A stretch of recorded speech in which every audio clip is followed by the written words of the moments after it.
সুপ্রিয় দর্শক মণ্ডলী, এই মুহূর্তে আমরা আছি ঢাকার প্রাণকেন্দ্র কারওয়ান বাজার এলাকায়। সেখানে আমরা দেখতে পাচ্ছি মার্চ ফর গাজার যে আজকে যে অনুষ্ঠান ছিল, আজকের যে র্যালি ছিল, সেই র্যালিতে হাজার হাজার লক্ষ লক্ষ মানুষ এই মুহূর্তে আসলে ঢাকার রাজপথে আছে এবং তারা চেষ্টা করছে গাজাবাসীর জন্য কিছু করার জন্য। গাজাবাসীর পক্ষে তারা মিছিল করছে, বিভিন্ন প্ল্যাকার্ড, ব্যানার, ফেস্টুন কিংবা বিভিন্ন ধরনের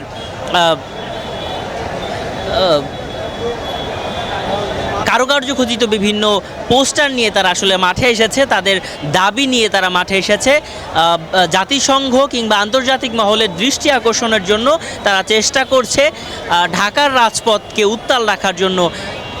এবং এই মুহূর্তে আমরা দেখতে পাচ্ছি লক্ষ লক্ষ মানুষ আসলে ঢাকার রাস্তায়, ঢাকার প্রত্যেকটা অলিতে গলিতে আসলে মানুষের সমুদ্র আসলে এখন এই মুহূর্তে আছে।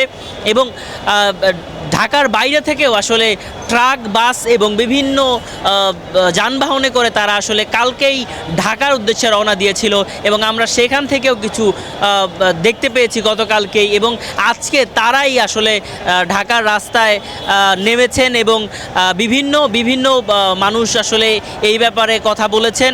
বিভিন্ন ইসলামিক স্কলার্সরা এই ব্যাপারে আসলে কথা বলেছেন। আজকের এই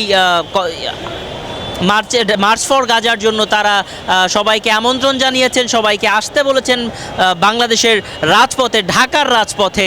এবং এই মুহূর্তে আমরা দেখতে পাচ্ছি তাদের ডাকে এবং বিভিন্ন ইসলামিক স্কলার, বিভিন্ন ইনফ্লুয়েন্সার এবং অনেক মানুষই আসলে এই ব্যাপারে সক্রিয় ছিলেন। এবং শুধুমাত্র মুসলমানই নয়, বিভিন্ন ধর্মের মানুষও আসলে এখানে আমরা দেখতে পেয়েছি এবং বিভিন্ন নৃগোষ্ঠীর মানুষও আমরা দেখতে পেয়েছি আসলে এই র্যালিতে। তারা এসেছে, তাদের সাথে কথা বলে আমরা যতদূর জানতে পেরেছি তারা এসেছে ভ্রাতৃত্ববোধের কারণে, মানবিকতার কারণে তারা আসলে রাস্তায় নেমেছে।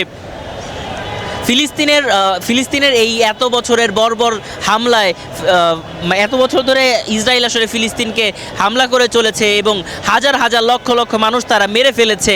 এবং তারই প্রতিক্রিয়ায় আসলে বিশ্ববাসী এখন জাগ্রত হয়ে আছেন এবং তারা চাচ্ছেন ফিলিস্তিনে আর কোনো ধরনের হামলা যেন আর না হয় এবং ফিলিস্তিনকে, গাজাবাসীকে স্বাধীন করে দেওয়ার জন্য তারা আসলে দাবি তুলেছেন।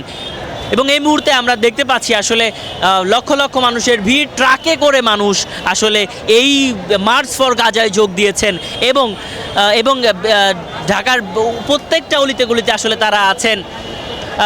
এবং আমরা এর আগে আমরা ভয়েস অফ ডেমোক্রেসির পক্ষ থেকে আমরা আপনাদের সাথে ছিলাম এবং তখনও আমরা দেখানোর চেষ্টা করেছি ঢাকার প্রত্যেকটা অলিতে গলিতে, ঢাকার বিভিন্ন জায়গায় আসলে মার্চ ফর গাজা ছিল শাহবাগ থেকে মানিক মে অ্যাভিনিউ পর্যন্ত।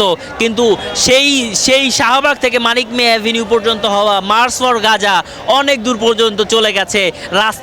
রাস্তায় বিশাল বড় যানজটের সৃষ্টি হয়েছে, কিন্তু তারপরও মানুষের মনে কোনো ধরনের ক্ষোভ নেই, কারণ তারা আসলে ফিলিস্তিনবাসীর পাশে এসে দাঁড়িয়েছে। ধর্ম, বর্ণ নির্বিশেষে, হিন্দু মুসলমান নির্বিশেষে, ক্ষুদ্র নৃগোষ্ঠী বাঙালি নির্বিশেষে তারা সবাই আসলে মাঠে নেমেছে।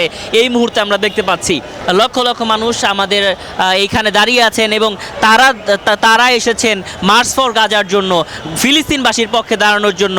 এবং আমরা দেখতে পেয়েছি বিভিন্ন ধর্ম বর্ণ নির্বিশেষে সবাই এসেছে, হিন্দু মুসলমান ক্ষুদ্র নৃগোষ্ঠী সবাই এসেছে গাজার জন্য, গাজার মানুষের পক্ষে দাঁড়ানোর জন্য। ইসরায়েলের মর্মান্তিক এই নৃশংসতাকে হার মানানোর জন্য আসলে তারা রাস্তায় নেমেছে।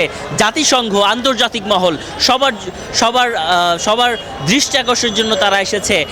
আমরা দেখতে পেয়েছি বিভিন্ন জায়গায় বিভিন্ন প্ল্যাকার্ড, ব্যানার, ফেস্টুনে ভারত আমরা দেখতে পেয়েছি বিভিন্ন প্ল্যাকার্ড, ফেস্টুনে ইসরায়েল, আমেরিকা সহ ভারতেরও কিছু ব্যাপার নিয়ে আসলে তারা সক্রিয় হয়েছে। কারণ আমরা জানি ভারতও ইসরায়েলকে সমর্থন করেছে, সেই জন্য তারাও ভারতের বিপক্ষেও প্রোটেস্ট করছে। এবং সবাই আসলে তাদের নিজেদের জায়গা থেকে আজকের এই রাস্তায় নেমেছে। আমরা দেখতে পেয়েছি লক্ষ লক্ষ মানুষের ভিড় এবং কারওয়ান বাজারের যে রাজপথ আসলে আমরা দেখতে পেয়েছি একদম লোকারণ্য। তারা সবাই গাজার পক্ষে, গাজার মানুষের পক্ষে, ফিলিস্তিনিদের পক্ষে এসে দাঁড়িয়েছে এবং ইসরায়েলের নৃশংস বর্বরচিত হামলার বিপক্ষে এসে দাঁড়িয়েছে। এবং আমরা লক্ষ লক্ষ কোটি মানুষের আকুতি শুনতে পেয়েছি, তাদের সাথে কথা বলেছি, ধর্ম বর্ণ নির্বিশেষে তারা আসলে এসেছেন। এবং আজকের এই মার্চ ফর গাজাতে তারা লক্ষ লক্ষ মানুষ যখন ঢাকায় এসেছেন এবং তাদের চাওয়া একটাই, তারা ফিলিস্তিনকে স্বাধীন দেখতে চায়, ফিলিস্তিনের শিশুদের আর মরতে দেখতে চায় না, তারা ফিলিস্তিনের মানুষের উপর নৃশংস হামলার বিচার চায়। Murtaza Tanvir, news desk, VOD Bangla.